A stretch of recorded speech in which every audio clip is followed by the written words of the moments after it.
Buenas tardes.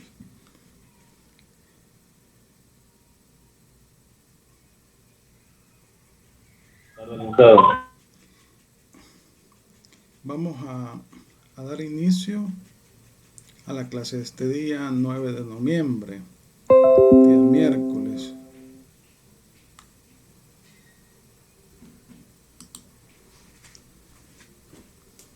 Vamos a continuar con la temática de la letra de cambio. Bueno, es que como yo les decía, la letra de cambio es considerada doctrinariamente como el título valor más perfecto.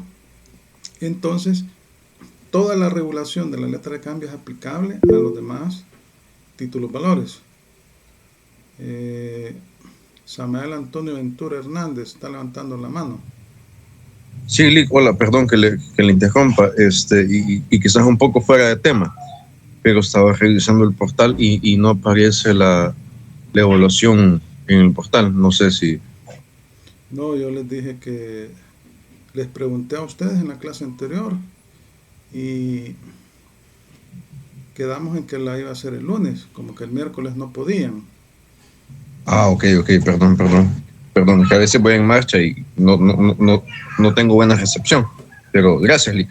Bueno, vaya, entonces vamos a continuar con otro tema relacionado con la letra de cambio.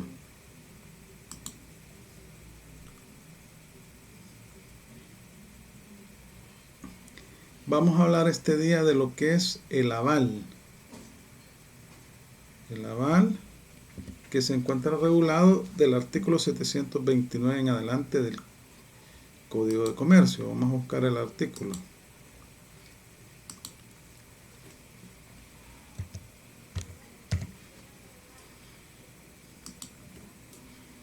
Vaya, vamos a comenzar acá.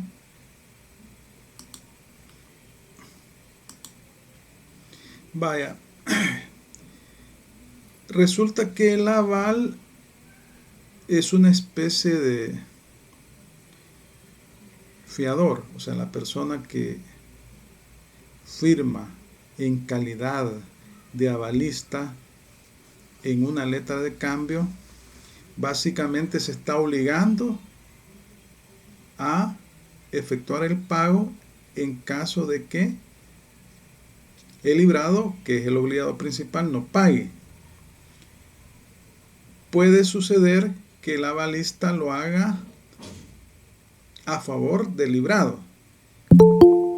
Y el aval no más consiste en estampar la firma en la letra de cambio y debe de colocar la expresión aval u otra similar y con eso se está obligando, pero debe de decir a favor de quién hace el aval y si está obligando a pagar el monto total de la letra o una parte de la letra. Puede suceder que si solo pone firma, estampa su firma y dice aval a favor de tal persona, se entenderá que está avalando que en caso de que el obligado principal no pague, va a pagar el monto total de la letra. Ahora bien, si solo pone aval y firma, significa que se está avalando por todos. Ahora, cuando hablamos de aval, el avalista es la persona que se obliga a pagar, es un tercero que se obliga a pagar a favor de un obligado en la letra. Y el avalado es la persona a favor de la cual firma, el avalista, que está respaldando, en caso de que no pague, va a pagar el avalista. Aquí tenemos un concepto de aval. Es el acto formal mediante el cual un tercero o cualquier firmante de la letra de cambio se compromete a pagar el importe señalado en el título a su vencimiento. Es una garantía total o parcial del pago de la letra, otorgada independientemente de la obligación garantizada. Es decir, que el avalista es una especie de fiador. Se obliga a pagar el importe de la letra en caso de que el obligado principal no pague. O los demás obligados, ¿verdad?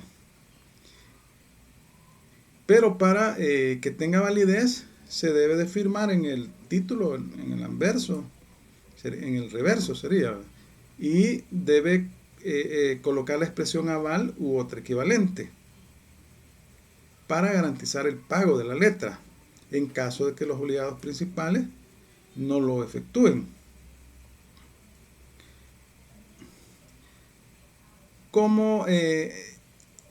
Pero en realidad el aval no es una fianza, pero así opera, como que se tratara de una fianza.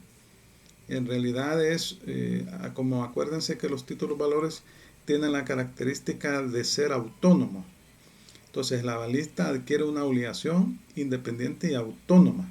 Es una obligación de carácter cambiario. O sea, es una obligación accesoria. Vamos a leer el artículo 729 del Código de Comercio.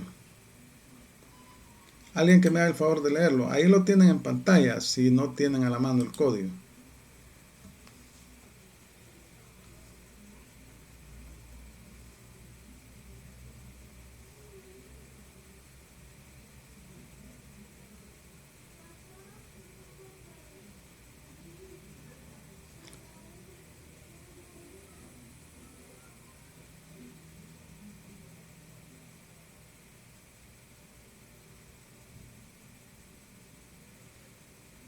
Artículo 729, les decía que me hicieran el favor de leerlo. Lo voy a leer. Artículo 729, ¿se escucha? Sí. Sí, dice, el avalista queda obligado solidariamente con aquel cuya firma ha garantizado y su obligación es válida, aun cuando la obligación garantizada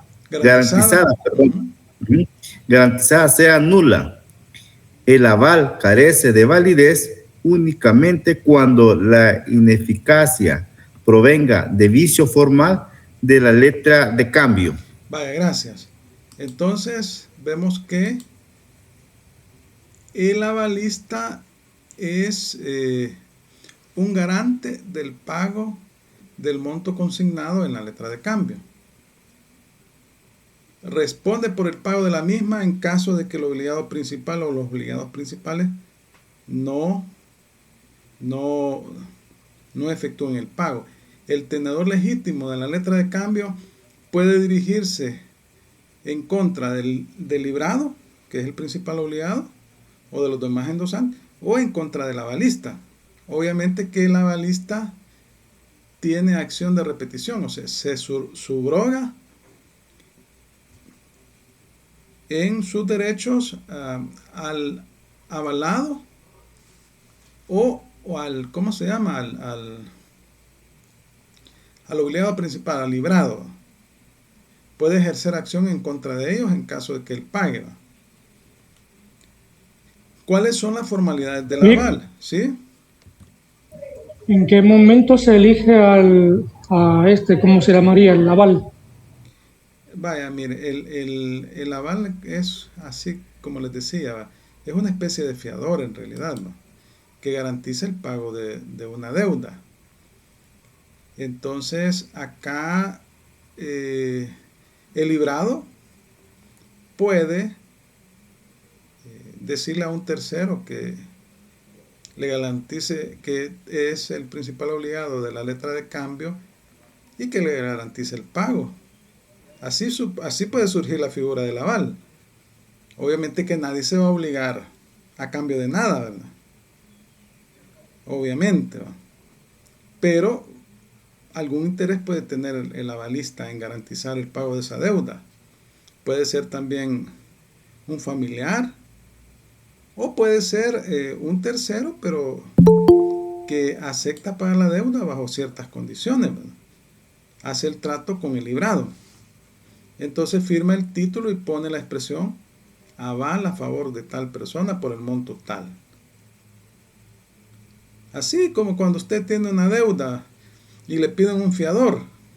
Obviamente que en la letra de cambio no le van a pedir un fiador, pero puede suceder que la persona, el librado, esté escaso de fondos, ¿va? No pueda efectuar el pago y le pide a alguien que le haga el favor de avalar. Obviamente que puede existir un vínculo familiar o no, o algún interés, o puede ser que el avalado, el que va a firmar, puede ser que le deba al librador, ¿verdad? Y de esa forma le pague, ¿verdad? O simplemente firma avalando como aval, ¿verdad? Garantizando el pago de la letra en caso de que no cumpla el obligado principal. Puede ser que el obligado principal cumple y ahí se extingue la obligación del avalista. Así sería más o menos, ¿verdad? Vaya, entonces, ¿cuáles son las formalidades que exige el artículo 726? Vaya, lo vamos a leer primero para tener ahí el 726. Alguien que me haga el favor de leerlo. Artículo 726. Ahí lo tienen en pantalla. Y si no, pues ahí de su código lo pueden leer.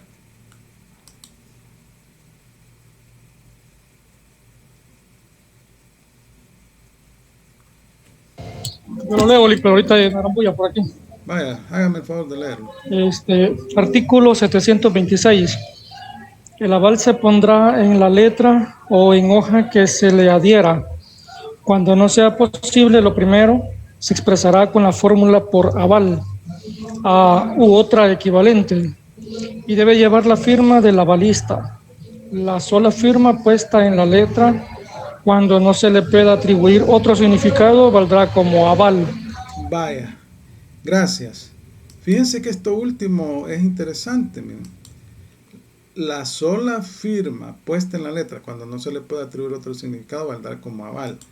Es decir, que los firmantes de la letra de cambio, que pueden ser endosantes o puede ser un avalista, si se verifica, se identifica la firma del librador, la firma del librado, la del beneficiario y de algún endosante y se ve estampada otra firma ahí que no se sabe de qué se trata, entonces la ley dice que va a ser avalista.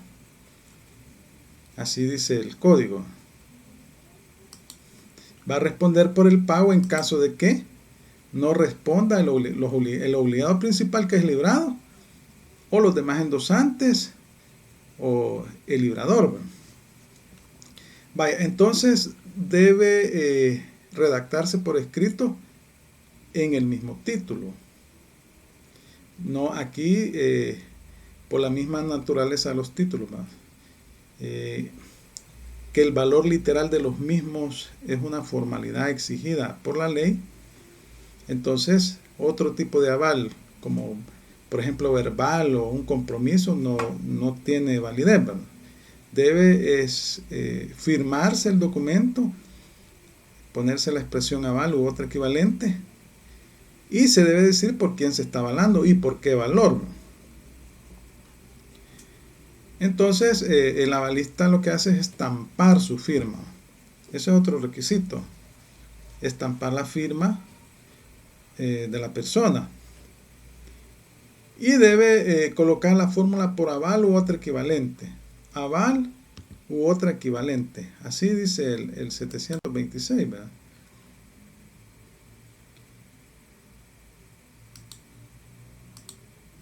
Luego debe de señalar a favor de quién está haciendo el aval, ¿verdad? Eso es importante. Y ahora bien, puede suceder, como decía el mismo artículo 126, dice que si ahí está la firma y no se sabe de qué se trata esa firma, se va a entender que es avalista, aunque no ponga aval. Y quien estampa su firma en calidad de avalista está aceptando la obligación. Otro requisito, debe constar en la misma letra o en hoja que se le adhiera al título. O sea, no puede ser en un documento separado del título, porque entonces no tiene validez. Esos son los requisitos que exige el Código de Comercio. Debe constar en el título y si no es posible porque el título ya está lleno de firmas, en una hoja adherida al mismo. Así es como está regulado. ¿Quién puede dar el aval y quién puede ser avalado? Bueno, en primer lugar, aquí estamos hablando que cualquier persona que sea capaz de obligarse puede ser avalista. Cualquier persona que sea capaz de obligarse puede ser avalista. Vamos a ver 725, inciso segundo. Fíjense cómo, vaya, se lo voy a leer el 725, es corto. Mediante el aval se garantiza en todo o en parte el pago de la letra de cambio. Ahí estamos claros, ¿no? El inciso segundo, puede prestar esta garantía quien no ha intervenido en la letra o cualquier firmante de ella. Quien no ha intervenido en la letra es un tercero. Cualquier firmante de ella puede ser un endosante, puede ser el librador u otra persona que estampe su firma ahí. O sea, que sea parte de la relación jurídica. Un tercero es una persona que no tiene nada que ver con esa obligación, pero sin embargo avala o garantiza el pago de esa deuda a favor de alguien, de uno de los obligados. Luego, ¿quién puede ser avalado? Vaya, puede ser avalado cualquiera de los obligados. Para eso el avalista debe señalar a favor de quién está garantizando el pago, o a favor de quién es el aval. Si no lo señala, entonces va a garantizar el pago de la deuda por todo, ¿verdad? No solo del librado, sino del librador también. Vamos a ver el 728. Alguien que me haga el favor de leerlo, el artículo 728.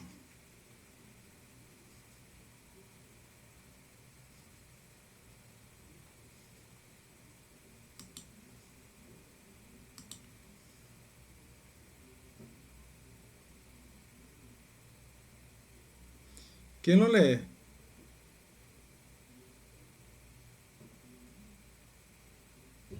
Artículo 728. El aval debe indicar la persona avalada. A falta de tal indicación, garantiza las obligaciones del aceptante y, si no lo hubiere, las del librador. Vaya, gracias. Entonces, debe señalar a favor de qué persona está avalando. Y debe señalar también el monto del aval, o sea, o es el monto por el valor de la letra de cambio o por una parte. ¿Por quién se obliga el aval? Vaya, en realidad el aval o el avalista cuando firma, estampa su firma en el documento, básicamente está obligándose o está garantizando el pago de ese documento. Normalmente a favor de quien se obliga es del librado, que es el obligado principal. Entonces, una vez que avala el pago o garantiza el pago de la letra en caso de que el librador no efectúe ese pago, adquiere una obligación autónoma, independiente de las demás, de todos los obligados. Eso significa que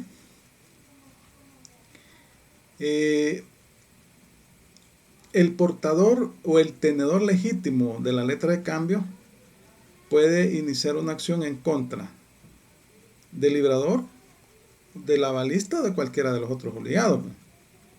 Entonces, el avalista o el aval se obliga a favor de la persona que señala en el título. Si no lo señala, se entenderá que se obliga a favor de todos los obligados y va a responder por el monto ahí consignado.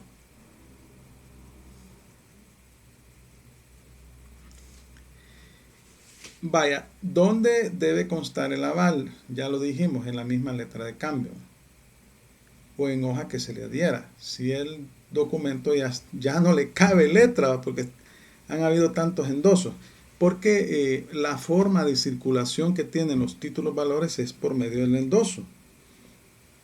Esa es la forma como se transmite un título valor a favor de otra persona, endosándolo. Entonces un título puede circular muchas veces, ¿verdad? Entonces, pero el avalista debe de decir ahí, estampar su firma y dice aval a favor de y por el monto de. Si no dice el monto, se entiende que es toda la letra. Si no pone la expresión aval, se entenderá que es avalista, si no es endosante, ni librador, ni librado.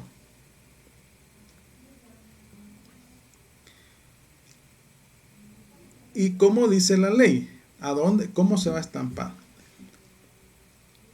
Dice que se debe colocar la firma inmediatamente debajo de la persona a favor de la cual está avalando. Así dice. Si el librador es Juan Pérez, ahí está el librador, ¿no? O aceptante. Abajo de la firma de Juan Pérez debe colocar su firma como avalista. Ahí eso indica que está avalando o está garantizando el pago de esa obligación. Entonces no se admite por la naturaleza de los títulos valores que el aval conste en un documento separado. Debe constar en el título o en un documento adherido al mismo, en caso de que ya no quepa. Vamos a ver qué dice el 726 del Código de Comercio. Y ya lo habíamos leído. Yo solo voy a volver a leer acá. Artículo 726. El aval se pondrá en letra o en hoja que se le adhiera. Cuando no sea posible lo primero, se expresará con la fórmula por aval u otro equivalente y debe llevar la firma del avalista. La sola firma puesta en la letra cuando no se le puede atribuir otro significado valdrá como aval. Así dice la disposición legal, ¿verdad? Tiempo en que puede avalarse. Vaya, fíjense que normalmente el aval se coloca al vencimiento de la letra o entre la emisión y el vencimiento de la misma, en ese lapsus de tiempo. Todo título valor, bueno, hablemos de la letra de cambio. Aquí estamos hablando de la letra de cambio, pero esto es aplicable a cualquier título valor. Ahí se pueden identificar tres momentos fundamentales. El momento de la emisión, o sea, cuando el librador emite la letra. El momento del vencimiento, que consta generalmente en el título valor. Y el del pago. Es decir, si se vence hoy la letra de cambio, este mismo día yo la presento para el respectivo pago. Entonces, pero como el título está circulando, puede circular por endoso, pero entre la emisión y el vencimiento del documento, de la letra, puede darse el aval. También entre el vencimiento y el pago también puede darse un aval.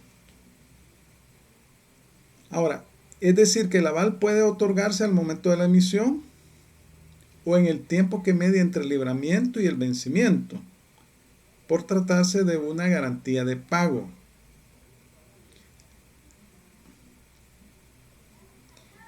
Ahora bien, cuando ya el título de valor se ha vencido, cualquier endoso que aparezca en el documento para efectos legales se constituye en una cesión de crédito. Ya se aplican las disposiciones del Código Civil. Bueno, en este caso sería del Código de Comercio, pero la cesión de derechos. Vamos a ver el artículo 670.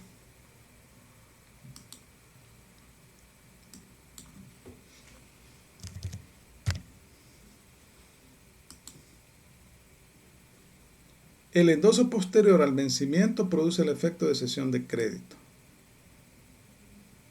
Estamos hablando de una cesión de derechos.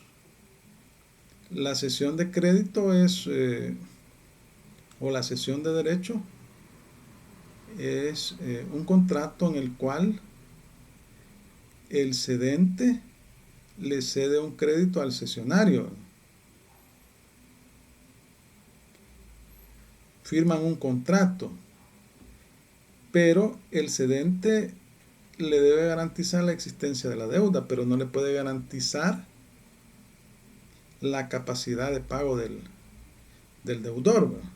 Entonces ya no se rige por la acción cambiaria, ¿verdad? Sino que estamos hablando ya de un contrato de cesión de derecho cuando ya se venció el título. Eso es lo que está estableciendo, ya no sería una acción cambiaria. Entonces, ¿en qué momento se puede avalar? Bueno, se puede avalar entre el momento de la emisión y el vencimiento del título.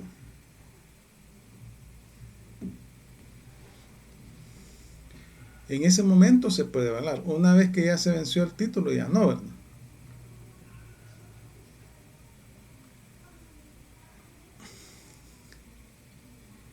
Vaya, aquí también cuando hablamos de la extensión del aval, en el artículo 725, inciso primero del Código de Comercio, se establece una única limitación, solo una limitación en cuanto a la extensión del aval.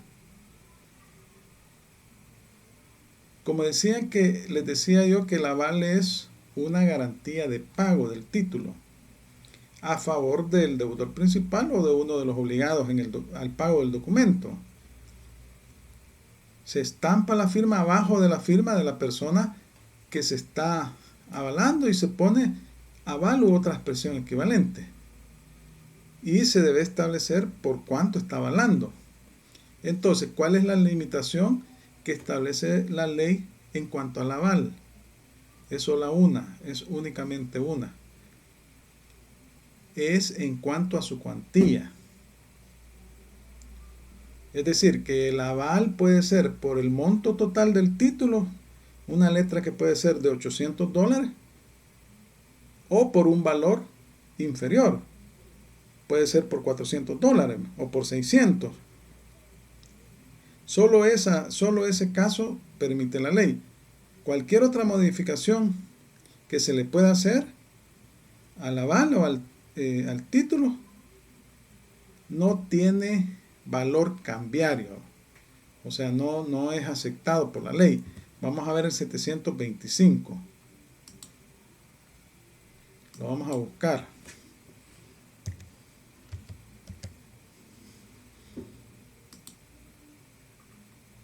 Ya lo habíamos leído. Fíjense qué dice. Mediante el aval se garantiza en todo o en parte. En todo o en parte el pago de la letra de cambio. Puede prestar esta garantía quien no ha intervenido en la letra o cualquier firmante de ella. Entonces, cuando dice en todo o en parte, ahí establece una limitación. Es decir, que no solamente es el 100%, sino que también puede ser una parte del título.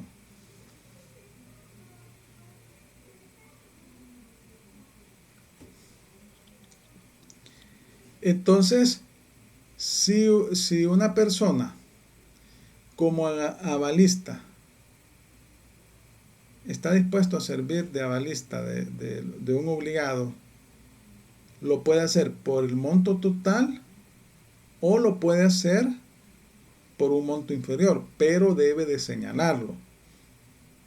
Debe estampar su firma abajo de la firma de la persona que está avalando y debe de decir aval a favor de por un monto de. Si no lo dice, se entiende que está avalando el 100%.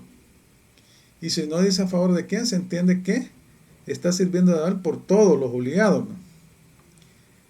Aquí tenemos un ejemplo. Si la letra está aceptada por $5,000, el avalista puede estampar su firma debajo del obligado principal, bajo la fórmula siguiente: aval por la cantidad de $2,500. Estaría avalando aquí la mitad, ¿verdad? Al decir eso, básicamente se está obligando por la mitad del pago de esa deuda. Por eso es importante que se establezca. Vamos a ver el artículo 727.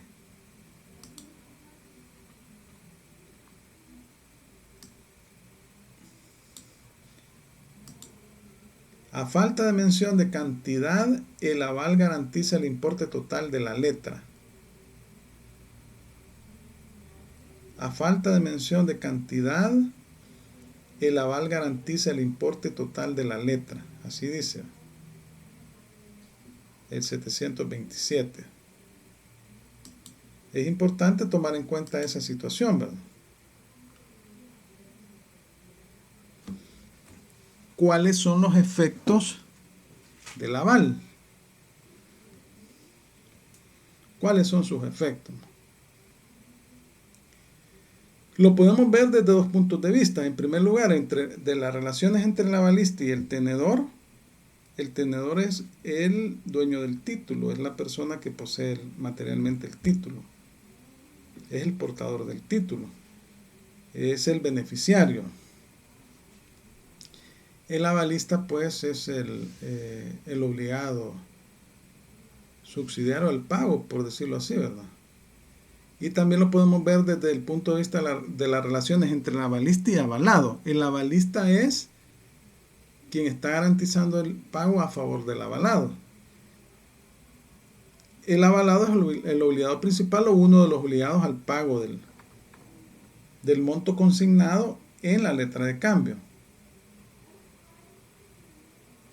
Entonces, ¿qué sucede acá en las relaciones entre avalista y tenedor? Que el avalista, cuando estampa su firma en el título en señal de aval, asume una obligación independiente de naturaleza cambiaria frente al tenedor legítimo o a cualquier tenedor legítimo de la letra de cambio, es decir, frente al beneficiario. Eso significa que el tenedor legítimo puede proceder en contra del avalado o en contra del avalista, a elección de él. O sea, puede dirigirse en contra del avalado o del avalista.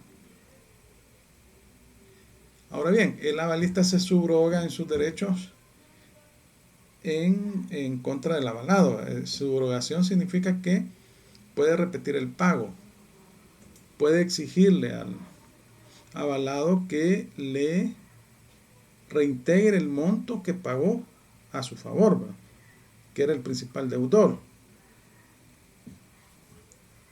Entonces aquí la ley no establece ningún procedimiento que pueda exigir que el tenedor legítimo del título, o sea, el beneficiario, debe iniciar primero la acción en contra del avalista y después en contra del avalado y después en contra del avalista.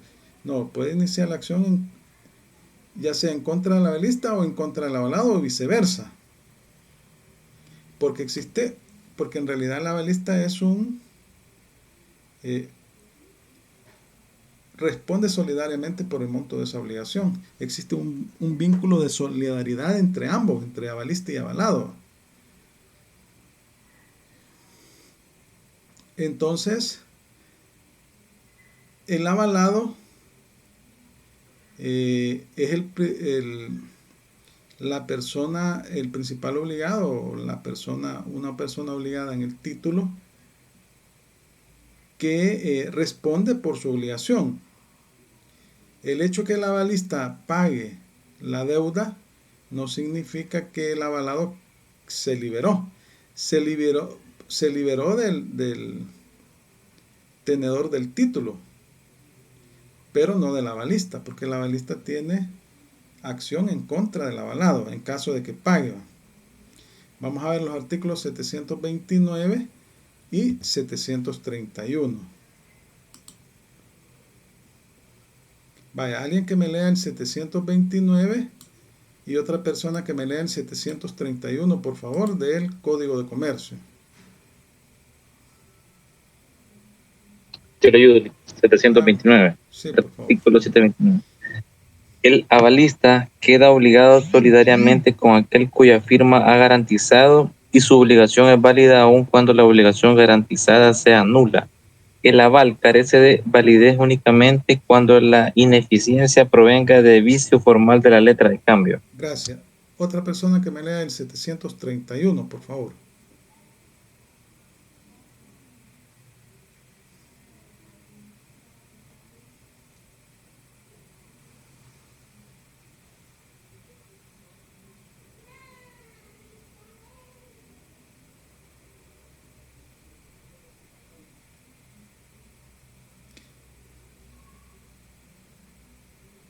¿No les gusta leer a ustedes?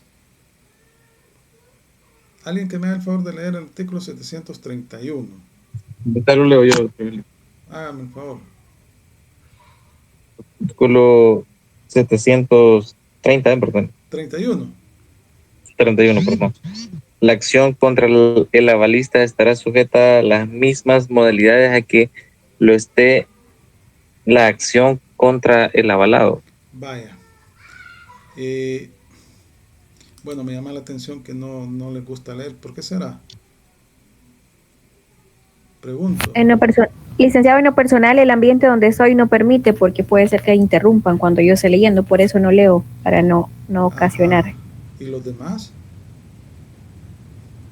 Porque si yo leo y leo, no frieguen, voy a terminar afónico. Es decir, quien pueda leer, que me haga el favor de leer, o sea, de colaborar, porque de lo contrario, si yo me pongo a hablar y leer además, voy a terminar afónico en la clase. Es decir, leer no es una cuestión que les vaya a causar ningún problema. Entonces les pido de favor que quienes puedan hacerlo, que lean, pues me van a colaborar a mí y le van a colaborar a la clase. Porque si solo yo leo y leo, voy a terminar afónico. No, aquí estamos, es una interacción, ¿verdad? Entre ustedes y mi persona, pues, y todos estamos aquí aprendiendo. Y entonces en ese sentido sí les pido la colaboración, porque, o sea, creo que no es justo que solo yo esté hablando y además leyendo los artículos. Así que háganme el favor de colaborarme cuando yo les pida, quien pueda, pues. Yo entiendo que hay personas que tal vez se encuentran en un lugar que no les permite, ¿verdad? Pero los que puedan, háganme el favor de hacerlo. Vaya, vamos a continuar.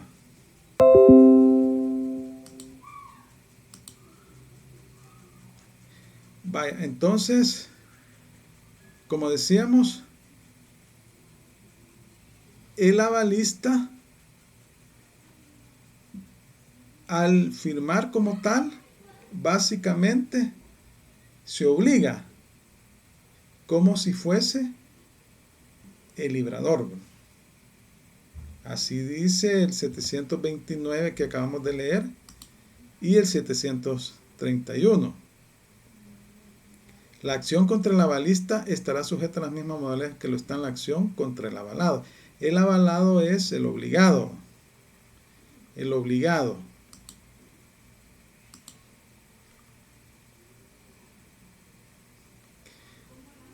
Ahora, efectos del aval en cuanto a las relaciones entre el avalista y avalado. Estamos hablando del tercero que está garantizando el pago de la deuda en caso de que el avalado, o sea, el obligado al pago del título, no responda. Ahora bien, si el avalista paga, tiene acción cambiaria en contra del avalado y contra todos los obligados que se encuentran consignados en el título. Y esto significa que si él paga la deuda o el valor consignado en el título, puede ejercer una acción cambiaria en contra del obligado principal, o sea, del avalado y de los demás obligados.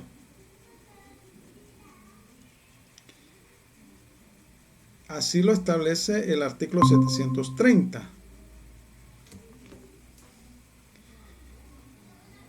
Ahora bien, puede suceder que el avalista solo está garantizando el pago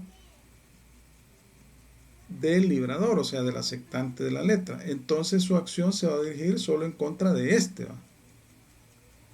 Para ejercer la acción de repetición del pago, o sea, la acción de subrogación.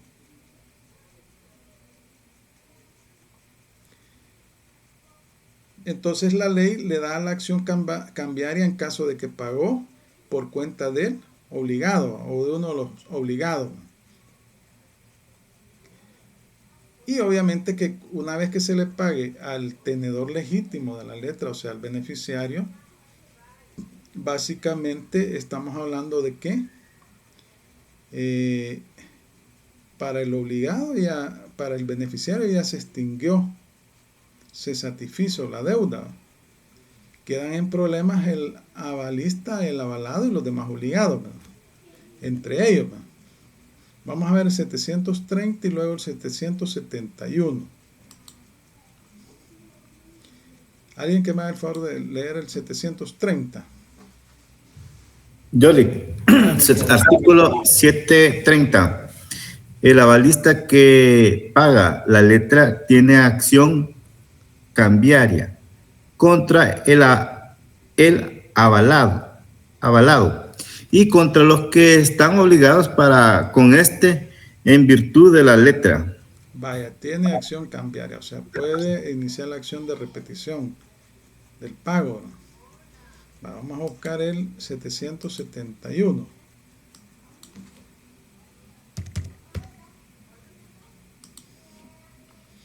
Vaya, alguien que me haga el favor de leerlo. El 771. Se lo leo. Hágame el favor. Artículo 771.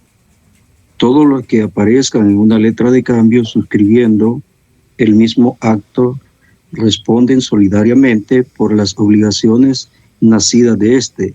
El pago de la letra por uno de los signatarios en el caso a que este artículo se refiere únicamente confiere al que lo hace respecto a los demás que firmaron en el mismo acto los derechos y acciones que competen al deudor solidario contra los demás co-obligados, pero deja expeditas las acciones cambiarias que puedan corresponder a aquel contra el aceptante y los obligados en vía de regreso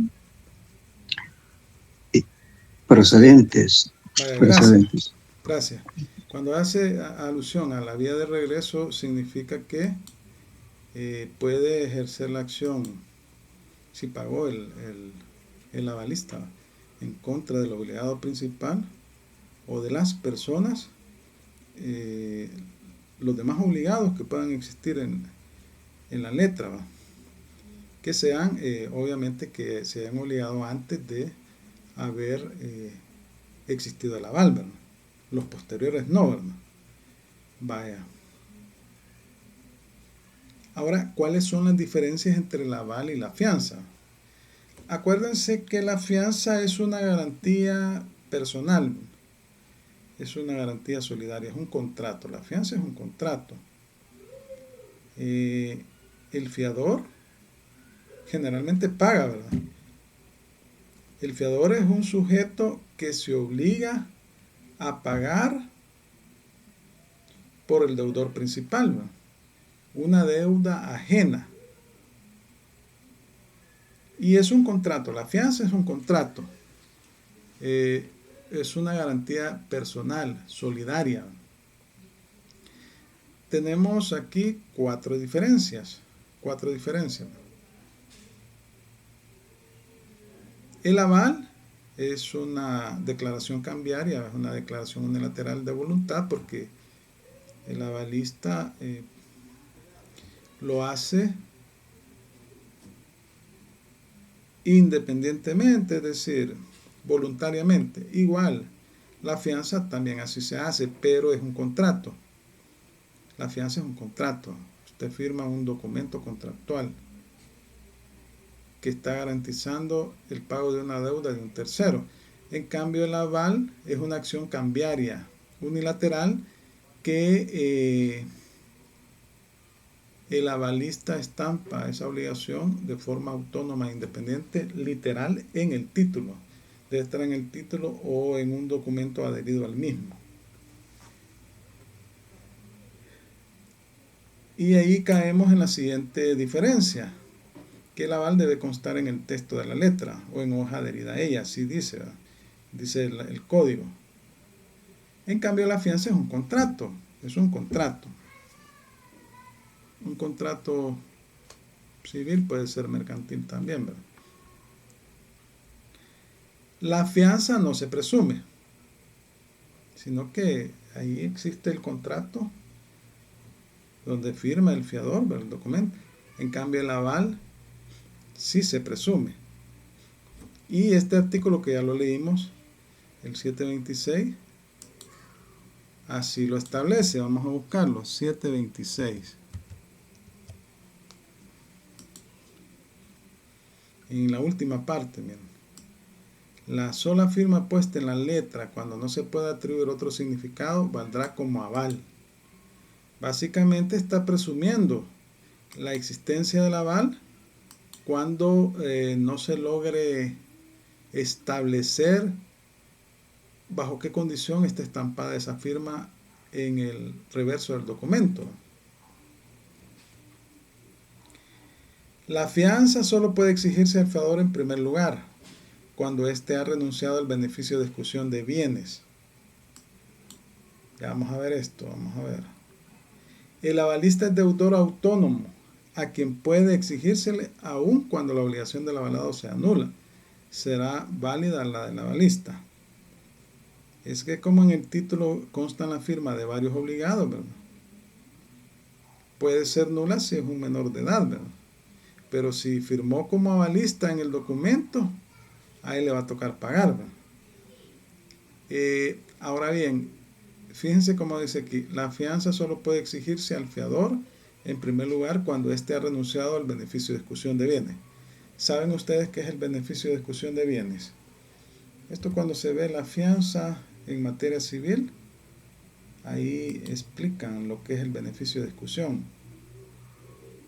Alguien que haya escuchado sobre el beneficio de ejecución, eso se ve en Civil 3, en contratos. Me imagino que Civil 3 ha de ser prerequisito para llevar mercantil, ¿verdad? Así tiene que ser, ¿verdad? ¿Alguien ha escuchado hablar del beneficio de ejecución? Pregunto.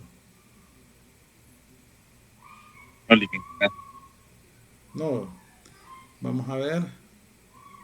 Natalie.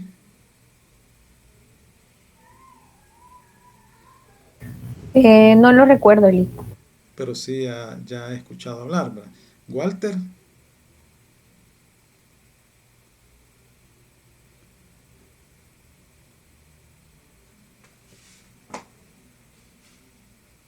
quizás no está Walter.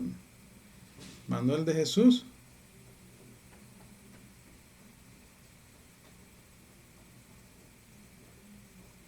tampoco está. Quiero ver aquí, perdí la conexión. Como que perdí la conexión por un momentito.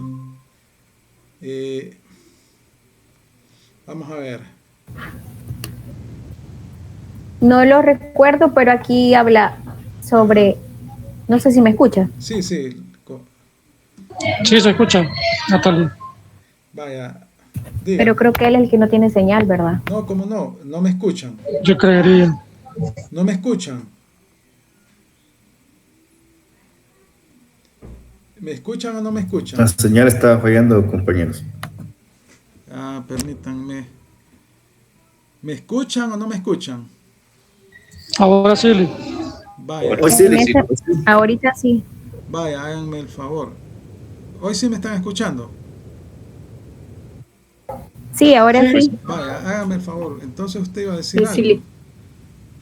sí. Sí, aquí, por acá encontraba acerca sobre el beneficio de ejecución, que es el derecho concedido al fiador perseguido en ejecución, dice, de exigir al acreedor que persiga los bienes del deudor principal previamente. Eso lo dice el Código Supongo Civil. que habla. Sí, es un beneficio que tiene, en este caso, el fiador, ¿verdad? De solicitarle al acreedor, que primero persiga los bienes del deudor principal antes de proceder en contra de él. Ese es el beneficio de ejecución. Ahora bien, cuando éste renuncia al beneficio de ejecución, entonces el acreedor puede iniciar la acción ya sea en contra del fiador o en contra del deudor, independientemente de lo que le pueda favorecer. Así sería. Entonces, el avalista, como deudor autónomo, a él le pueden exigir el pago de la obligación principal. ¿Me escuchan? sí, le escuchamos. Ahorita sí, licenciado. Vaya, entonces si no me escuchan, ahí me hacen alguna señal ahí, ¿verdad? Vamos a continuar acá.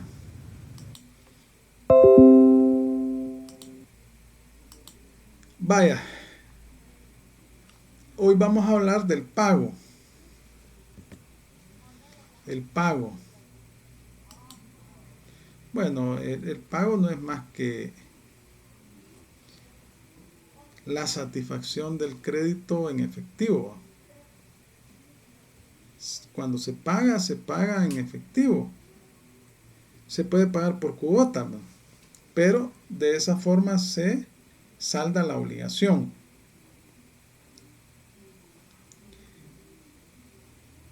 El artículo 1439 del Código Civil establece que el pago efectivo es la prestación de lo que se debe. Así establece. El pago efectivo es la prestación de lo que se debe. Ahora, en el caso de los títulos valores, en el caso de la letra de cambio, para efectos del derecho mercantil, el pago se define como el pago de la letra de cambio es el derecho esencial del tenedor. El tenedor es el beneficiario en obtener al vencimiento de la misma, que está consignado en el mismo documento, la prestación resolutoria de la obligación cambiaria. Es decir que el tenedor tiene el derecho de presentar la letra de cambio a su vencimiento al librado o a cualquiera de los obligados y estos tienen la obligación de efectuar el pago. Si no lo hacen, pues protesta la letra, que es un acta que se levanta adherida al título, y eso sirve para ejercer la acción cambiaria. Ahora, tenemos diferentes tipos de pago. El pago normal es el que hace el obligado principal, el aceptante, o sea, el librado, en la fecha de vencimiento del título, ya sea por voluntad propia o a requerimiento del tenedor legítimo, o sea, del beneficiario, para que efectúe el pago de la letra. Ese es el pago normal. Luego tenemos el pago anormal. Este es el que realiza una persona distinta del deudor principal, es decir, una persona distinta del librado, del principal obligado, ya sea a requerimiento del tenedor o lo puede hacer voluntariamente un tercero. Ese es el pago anormal, o sea, este no lo realiza el obligado principal. Y puede ser, el pago anormal puede ser voluntario y forzoso. Voluntario es cuando en forma espontánea se efectúa. Lo efectúa la persona distinta del librado, que puede ser el avalista, por ejemplo. Y forzoso es cuando existe una ejecución como consecuencia de una resolución judicial. Ha existido un juicio ejecutivo y en la resolución se ordena el pago forzoso. Ahora bien, el pago anormal voluntario, porque es voluntario y forzoso, puede ser directo o regresivo. Es directo cuando lo efectúa el librado.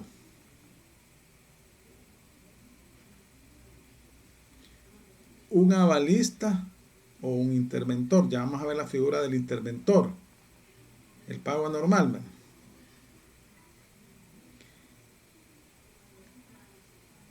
Voluntario. Y es regresivo cuando lo realiza el librador. O sea, la persona que emitió la letra de cambio. El librador es quien efectúa el libramiento de la letra de cambio. Cuando lo ejecuta un endosante o un avalista del endosante. En estos casos es regresivo. Aquí no lo efectuó el obligado principal, sino que lo hizo el librador, un endosante o un avalista del librador o del endosante.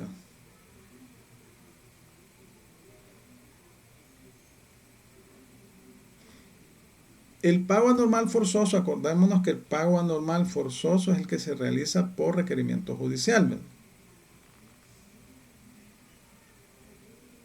Es decir, que aquí estamos hablando que ha existido un juicio ejecutivo y existe una resolución en la cual se ordena el pago del valor consignado en la letra de cambio. Y este también puede ser directo y regresivo.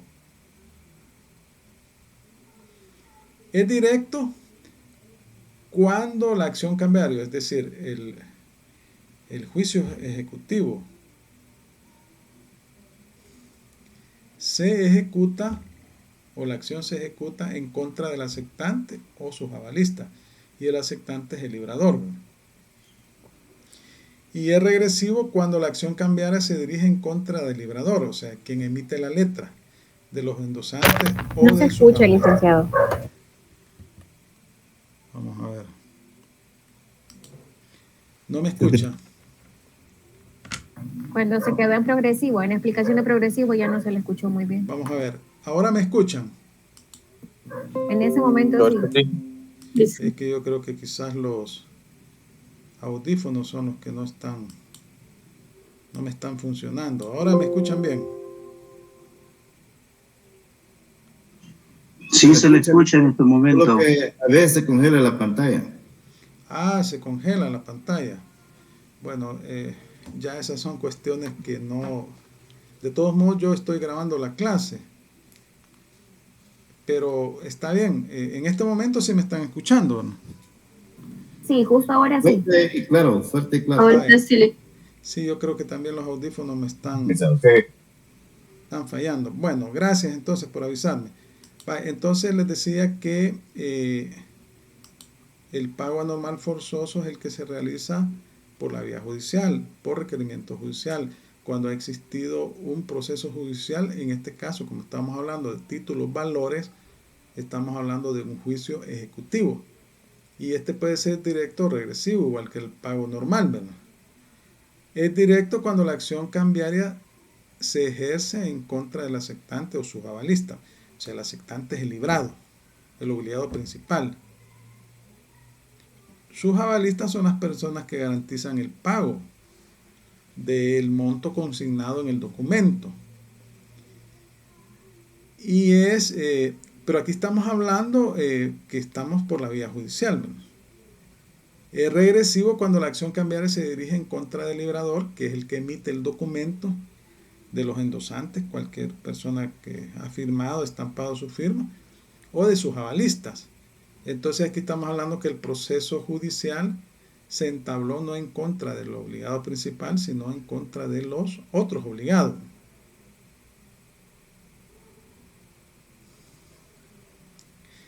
Vaya, la ley establece la obligación al tenedor de presentar el documento, el título valor, la letra de cambio, en la fecha de su vencimiento para el pago. Eso es lo que exige la ley, es decir, si el tenedor legítimo del título no presenta el documento a la fecha de pago, a la fecha de su vencimiento, pierde su acción cambiaria. Entonces, para poder ejercer el derecho necesita exhibir el título, el acreedor cambiario, es decir, estamos hablando de la persona beneficiaria. Debe exhibirle el título en la fecha de su vencimiento al obligado o a los obligados. Debe de ir a buscar al obligado, porque la característica de los títulos valores, como les decía, es que circulan.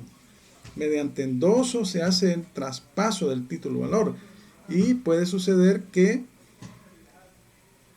el deudor sabe que tiene una deuda en un título valor, en una letra de cambio que la firmó, pero no sabe por la circulación del título quién le va a ir a cobrar. Porque la letra de cambio puede circular, puede terminar en manos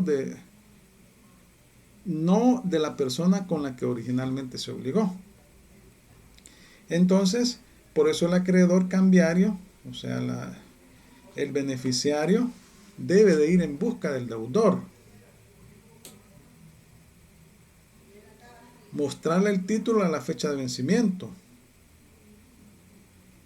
para que éste efectúe el pago de la obligación. Si no lo hace, va a perder su acción cambiaria, su acción de regreso contra los endosantes y el librador. Es decir, que si no le paga el deudor principal, puede ejercer la acción en contra de los demás obligados, incluso del librador, del documento. Vamos a ver el 735.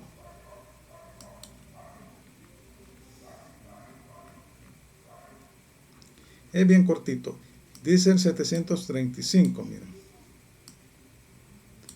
El pago de la letra debe hacerse contra su entrega. Es decir, que el tenedor del documento, el legítimo tenedor del documento,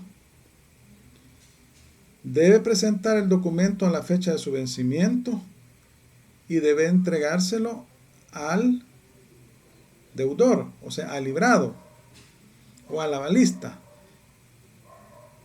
Y el otro le debe efectuar el pago, es decir, contra entrega. Es contra su entrega. Salvo que se lo pague, no le pague la obligación al 100%, es decir, que le pague el 50%. En ese caso debe de quedarse con el título el acreedor cambiario, pero debe de anotar en el documento o en un documento adherido al mismo cuánto le ha pagado. Obviamente que debe de también el deudor verificar que lo haga, porque si no pone nada ahí en el documento, va a tener que volver a pagar el monto total, ¿verdad? Lugar y tiempo de la presentación para el pago. Vaya, la ley establece cuáles son los requisitos que debe de cumplir la letra de cambio. Señala las formalidades que debe de cumplir el documento. Pero al mismo tiempo la misma ley establece o subsana cuando en el título no se colocó la fecha. Si no se puso la fecha en el título, la misma ley se encarga de subsanar ese error, ¿verdad? Se va a entender que el documento se puede presentar en el domicilio del aceptante, que es el librador, ¿verdad? O de un tercero si el librado, perdón, del aceptante es el librado. Si el librado señala un banco, por ejemplo, o en el domicilio del librador. Como les decía, en la práctica el librador es el mismo beneficiario. Es decir, la letra señala tres sujetos, ¿verdad? Señala el librador, quien emite la letra, el librado, que es el principal obligado, y el beneficiario. Pero en la práctica, normalmente el que emite la letra es el beneficiario. Eso es lo que pasa en la práctica. Ahora bien, puede suceder que no exista mención expresa en el documento del lugar donde se va a cobrar el título, la letra. Entonces se va a entender, ya la ley da la solución, que va a ser en el domicilio del librador. Vamos a ver las disposiciones legales. 702, estos artículos ya los hemos leído en el pasado. 702, literal 5, 703, 710. Vamos a ver, 702, literal 5.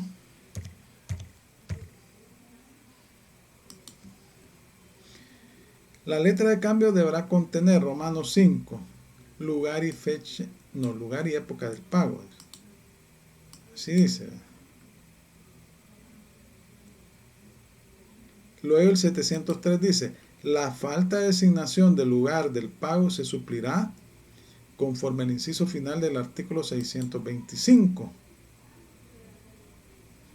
Buscamos el 625 que ya en clases anteriores lo hemos leído, pero no está de más recordarlo.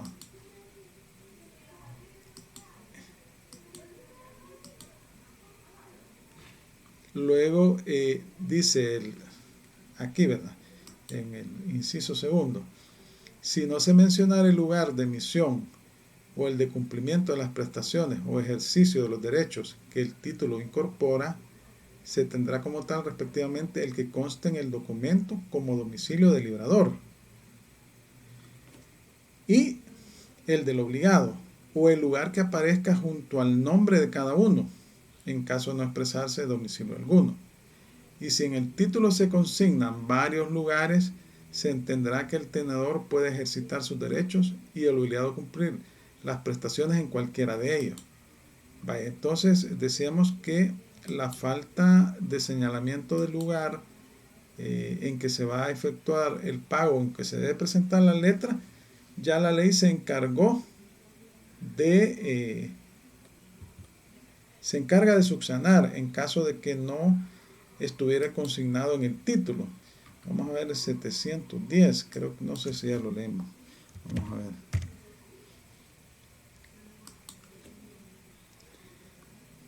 El librador puede indicar en la letra el nombre de una o varias personas a quienes deberá exigirse su aceptación y pago o solamente el pago en defecto de librado, siempre que los designados tengan su domicilio o su residencia en el lugar señalado para el pago, o a falta de designación del lugar en la misma plaza del domicilio del librado.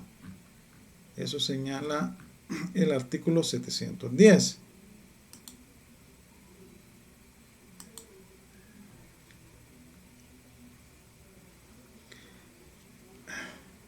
Entonces,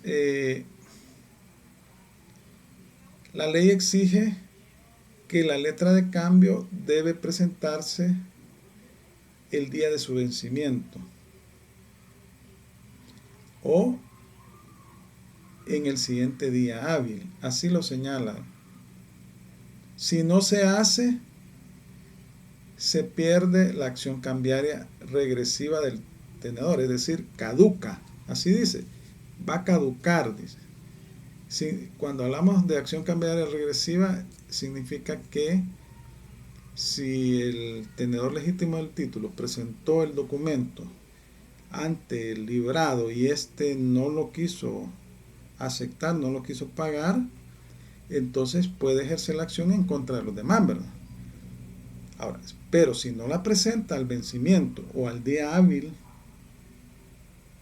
siguiente del vencimiento, entonces pierde esa acción cambiaria. Vamos a buscar el 733 y el 774. Vamos a ver 733.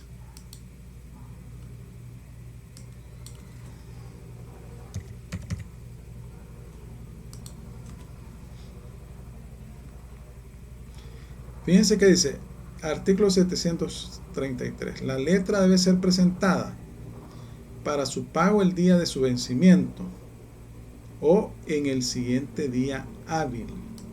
Así dice, ¿verdad? Luego el 774, la primera fracción, 774, vamos a ver.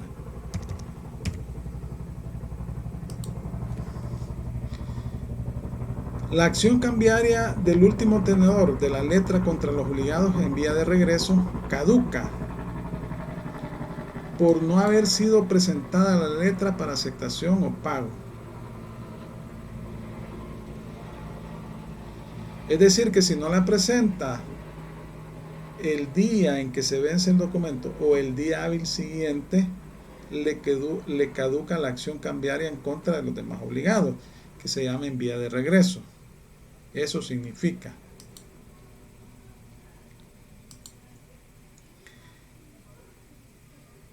Ahora bien, aquí se pueden dar algunas situaciones, ¿verdad? ¿Cuándo se debe de iniciar el cómputo para hacer el conteo del vencimiento de la letra? Debe hacerse a partir del día siguiente a la emisión de la letra. Si hoy se emite la letra, yo voy a hacer el conteo a partir del día siguiente. El conteo del vencimiento. Ahora, si cae el vencimiento en un día inhábil, puede ser en un día festivo. Si cae en un día festivo, se pospondrá la presentación hasta el primer día hábil siguiente. Estas son reglas de derecho civil, ¿verdad? Son reglas de derecho civil, ¿verdad? Por ejemplo, cae un día domingo o hay fiesta, ¿verdad? Un día feriado, entonces se va a entender que el vencimiento será el primer día hábil. Ahora bien, si cae entre la emisión del documento, se comienza a hacer el conteo a partir del siguiente día, y entre ese día y el vencimiento puede se toman días corridos. Se toman días corridos. Aunque en ese lapsus de tiempo puedan existir fiestas o días inhábiles, ¿verdad? No importa, se van a tomar en cuenta para el cómputo del plazo del vencimiento. Únicamente no se toman en cuenta si cae en un día inhábil, ¿verdad?, el vencimiento. Pero los días inhábiles o feriados que puedan caer entre la fecha de emisión y el vencimiento se cuentan normalmente como días corridos. Así es la regla, ¿verdad?, en materia civil. Ahora bien, decíamos que puede existir el pago parcial de la letra. Y eso significa que es la única limitación que establece la ley. Cuando una persona no tiene los fondos suficientes para pagar el monto total, puede pagarla parcialmente, pero lo que debe hacer el acreedor, anotar en la letra cuánto es el abono, y debe de el deudor verificar que se haga eso. Y aquí pues lo que interesa, o el interés que se está protegiendo es el interés de los demás obligados, ¿verdad? Porque existe un obligado principal y existen otros obligados como los avalistas y otras personas, el librador, que han firmado el documento. Entonces, si el deudor principal, en el momento que se le presenta la letra para el cobro, no tiene los fondos suficientes, puede efectuar pagos parciales. Es mejor que efectúe pagos parciales a que no efectúe ningún pago, porque si no efectúa ningún pago, a quienes va a fregar, por decirlo así, son a los demás obligados, ¿verdad? Ese es el interés que está protegiendo. Obviamente que si se efectúa el pago total, se liberan las obligaciones contraídas por los demás obligados cambiarios. Vamos a buscar el 736.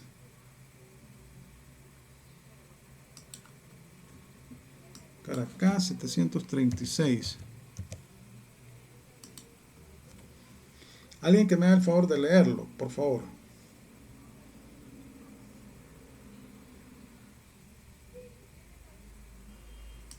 El artículo 736. Lo voy a leer, Lic. Artículo 736.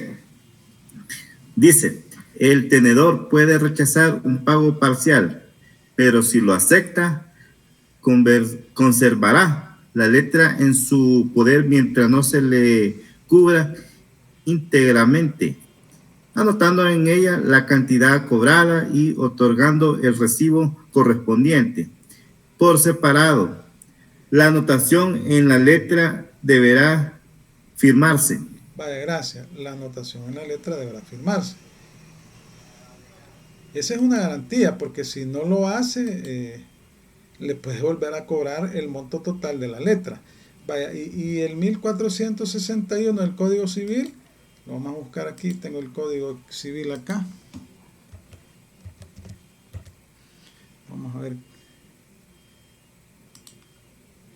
Fíjense lo que dice. El deudor no puede obligar al acreedor a que reciba por partes lo que se le deba, salvo el caso de convención contraria y sin perjuicio de lo que dispongan las leyes en casos especiales. El pago total de la deuda comprende de los intereses e indemnizaciones que se deban.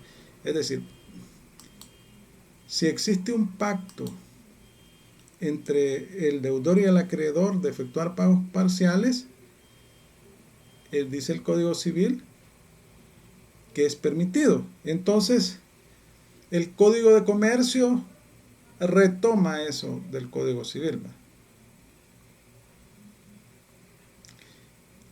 También cuando hablamos de pago anticipado, la ley exige o establece que la letra no puede ser pagada antes de su vencimiento.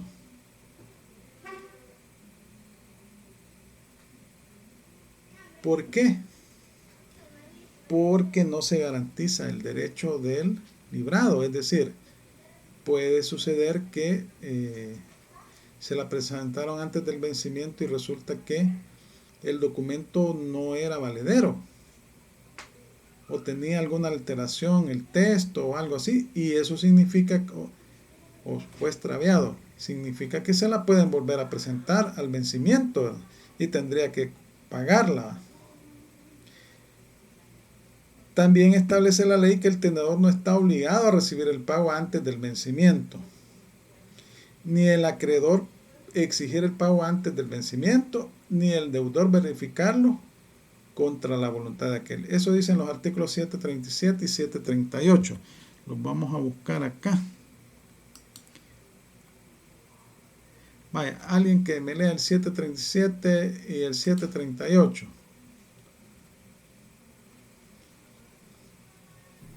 Voy a leer el 737. Vaya, hágame el favor. Dice, el tenedor no está obligado a recibir el pago antes del vencimiento de la letra. El librado que paga antes del vencimiento queda responsable de la validez del pago. Vaya. El 738, que me lo lea otra persona, por favor.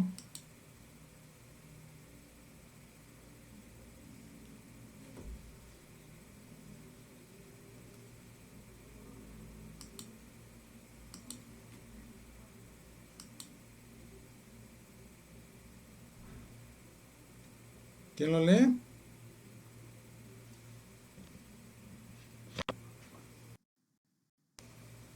Lo voy a leer yo, licenciado. Hágame el favor. ¿Se me escucha, licenciado? Sí, sí, correcto, gracias. Hágame el favor de leerlo. ¿Me escucha, hermano? Sí. Artículo 738. Si no se exige el pago de la letra a su vencimiento, el librado o cualquiera de los obligados, después de transcurrido el plazo del protesto, tiene derecho de depositar en un establecimiento bancario el importe de la letra a expensas y riesgo del tenedor, sin obligación de darle aviso. En caso de reclamación judicial posterior al depósito, la constancia extendida por el banco excepcionará a quien lo hizo. Vaya, acá es la situación cuando al vencimiento del título no se le presenta al librado, al principal obligado. Entonces este puede efectuar un depósito por el monto consignado en la letra en una institución bancaria.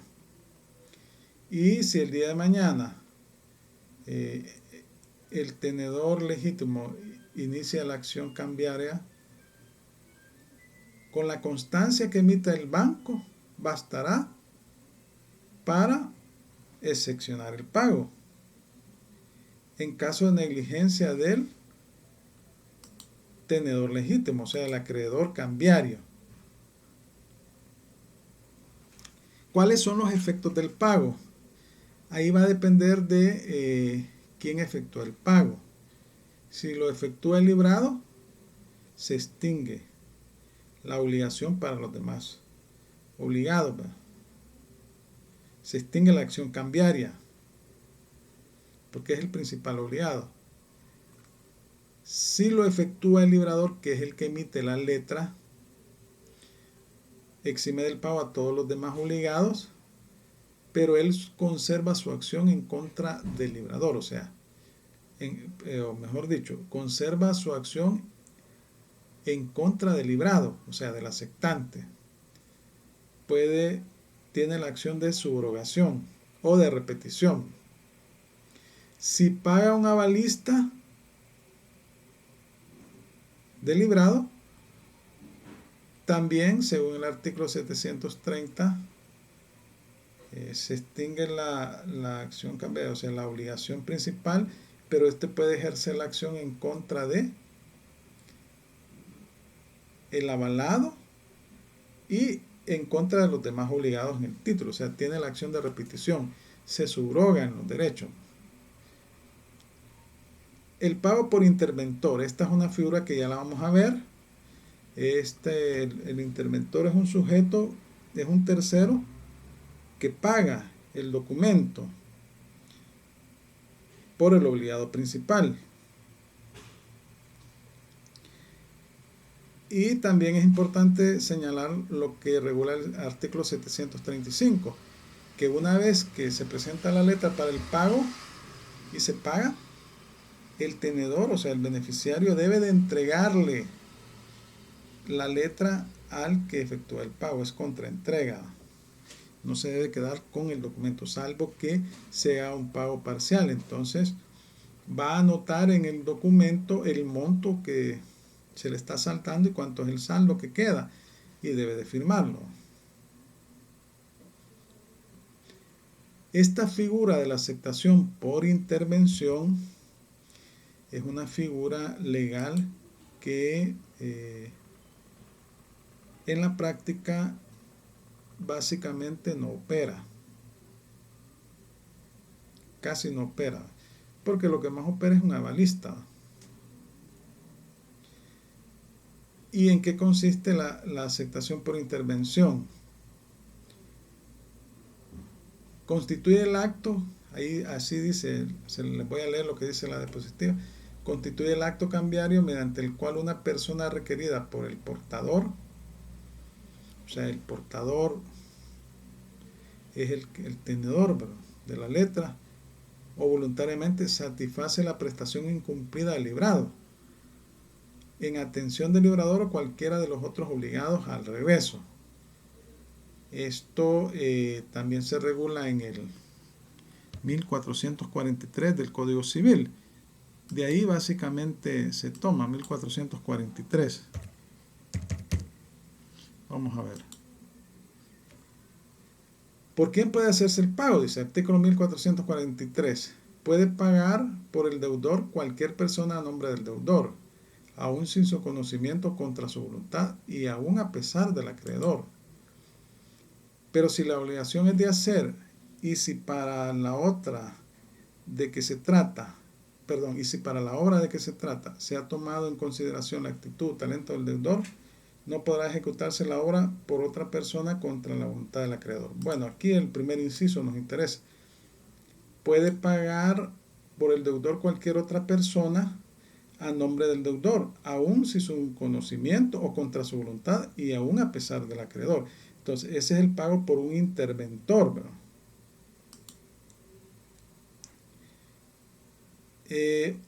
El artículo 739, vamos a ir un poco rapidito porque ya va a ser la hora.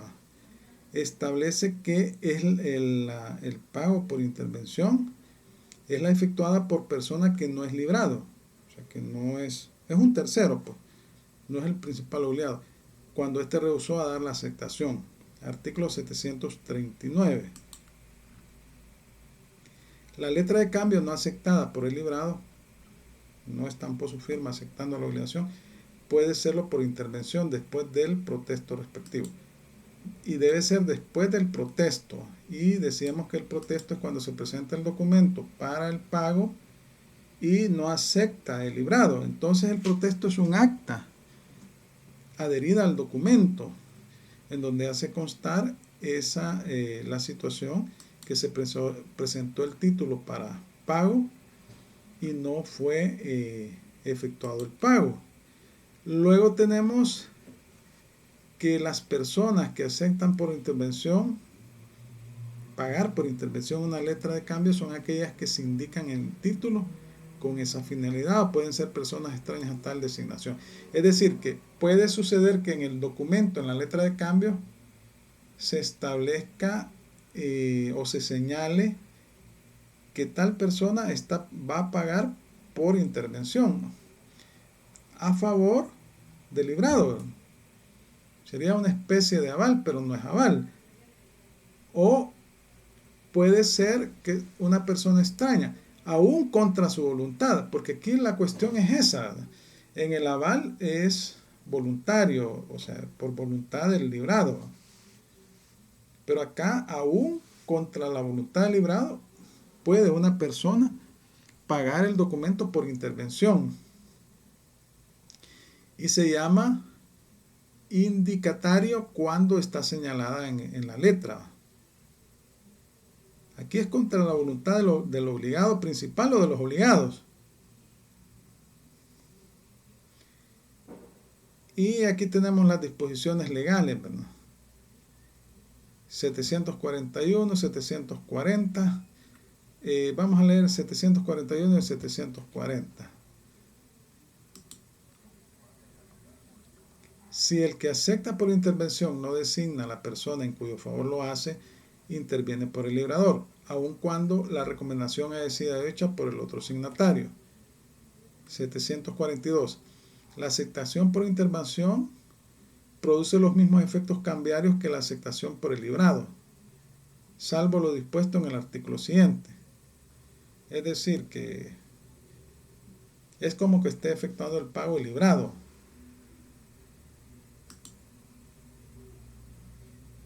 El 710 ya lo leímos, el 715 no recuerdo si ya lo leímos, creo que sí. Vamos a ver, 715.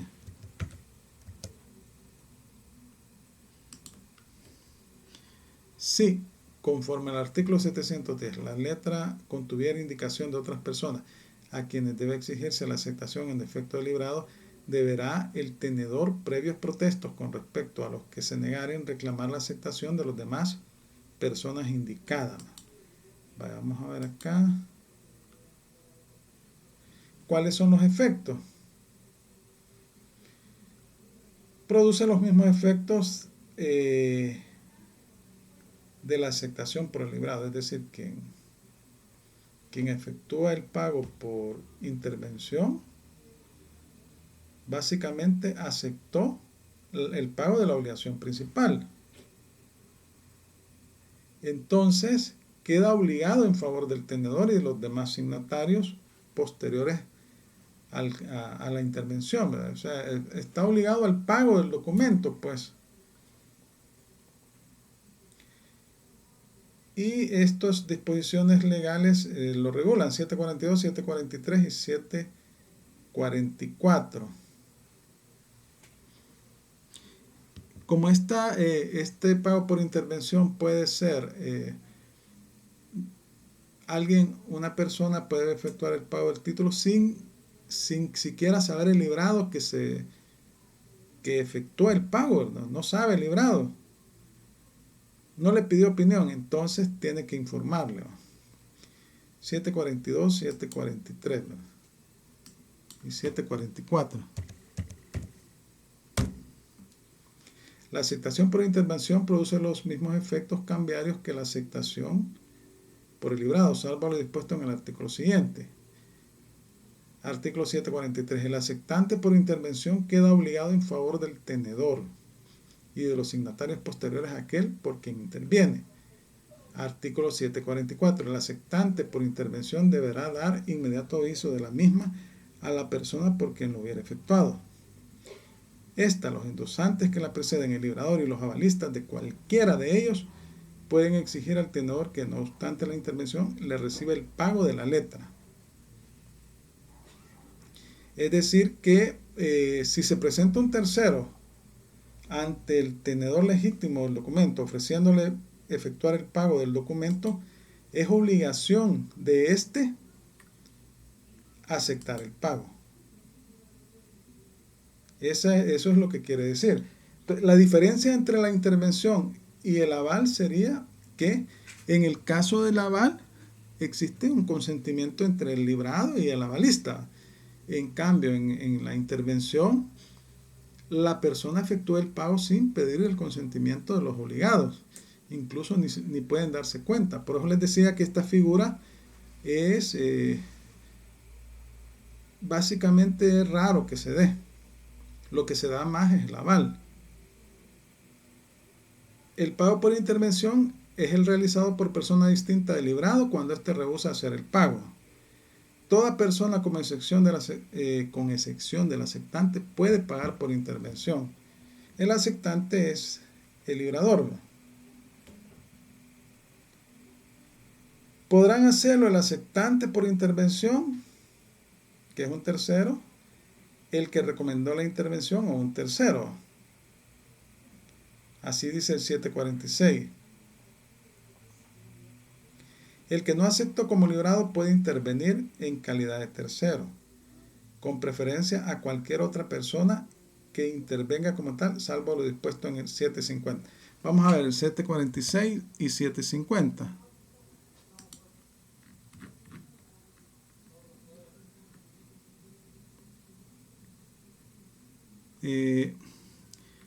Si la letra no es pagada por el librado, pueden pagarla por intervención en el orden siguiente. El aceptante por intervención, el que recomendó la intervención, un tercero. El que no aceptó como librado puede intervenir en calidad de tercero, con preferencia a cualquier otra persona que intervenga como tal, salvo lo dispuesto en el 750. ¿Y qué dice el 750? Si se presentaren varias personas ofreciendo su intervención como tercero, será preferida la que libere a mayor número de obligados. La que libere a mayor número de obligados.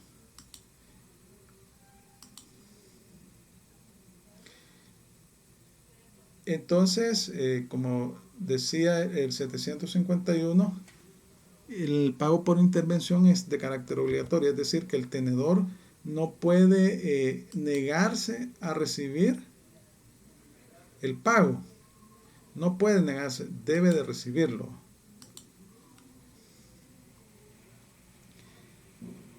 Bueno, ¿en qué momento se debe efectuar la intervención o el pago por intervención? En el acto del protesto o dentro del siguiente día hábil. Y debe quedar constancia del mismo pago en el acta del protesto o en acta notarial. Eso dice el 755. Si no cumple los requisitos exigidos por la ley, entonces no se va a considerar como una acción cambiaria, sino que como un pago efectuado por un tercero y se va a regir por el derecho común, no por el Código de Comercio. También cuando se pone la cláusula sin protesto, esto significa que el documento se presenta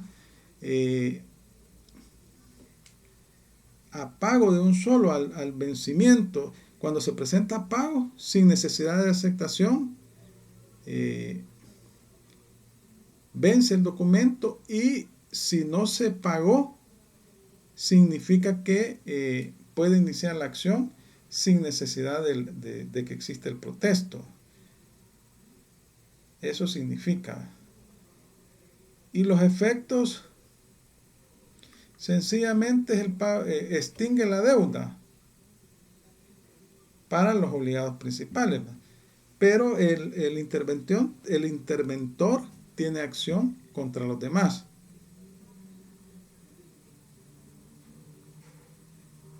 Se subrogan los derechos de los demás. Bueno, esto ya vamos a continuar en la siguiente clase viendo lo que es el protesto y la acción cambiaria, para entrar posteriormente a el cheque. No sé si tienen comentarios. Ya pues un minuto queda ya para las 8. Si no hay comentarios. Sí, iba a decir algo. Walter. Dice que, Philip, que en este caso yo solamente un comentario así pequeño con relación a nosotros queremos hacer una sociedad, pero en este caso para cuestión de ¿cómo se llama? Para compra de un terreno y hacer como campos blancos, así como para jardín de recuerdo. No sé si este tipo de sociedad usted la maneja bastante bien para hacerle unas preguntas posteriormente. No sé si conoce usted sobre este tema. Mire, ustedes lo que quieren hacer es un venta de, ¿cómo se llama? De un cementerio privado. Así es, privado, así es. Sí, un cementerio privado. Mire, puede ser una sociedad mercantil, o sea, de hecho son sociedades mercantiles, ¿verdad? Una sociedad anónima. Pero ahí tienen que ver la ley de cementerio, ¿verdad? Tienen que revisar la ley de cementerio. Porque ahí se rige algunas cuestiones bien puntuales, ¿verdad? Pero es una sociedad igual que, puede ser una sociedad, pues cualquier tipo de sociedad, pero hay que leerse la ley de cementerio, ¿no? Bueno, no sé si tienen consultas adicionales, ¿no? Yo tenía una consulta, licenciado. Ajá. ¿Sí? Hola. No, todo bien. Ronald Omar dijo algo. Sí, sí. Ajá. De hecho, tengo una consulta respecto al laboratorio. El lunes habíamos quedado que lo íbamos a hacer, ¿verdad? Y habíamos quedado que Sí, son sí. las primeras 2 clases y yo les di los artículos también que iban a salir. Sería hasta el próximo lunes. Así quedamos en la clase anterior porque al parecer no podían este miércoles. Entonces quedó para el próximo lunes. Sí, lo que pasa es que yo había entendido mal, licenciado. Yo pensé que para el lunes que pasó era. Entonces, realmente. Es que sí era inicialmente, pero yo tuve algún inconveniente por ahí. Entonces les dije que se los iba a hacer el miércoles. Pero resultó que después les consulté porque pues sí, ¿verdad? Para no ser arbitrario el cambio. Ahí llegamos, todos me pidieron que lo dejara para el próximo lunes. Así sería. Bueno, gracias. Okay, muchas gracias.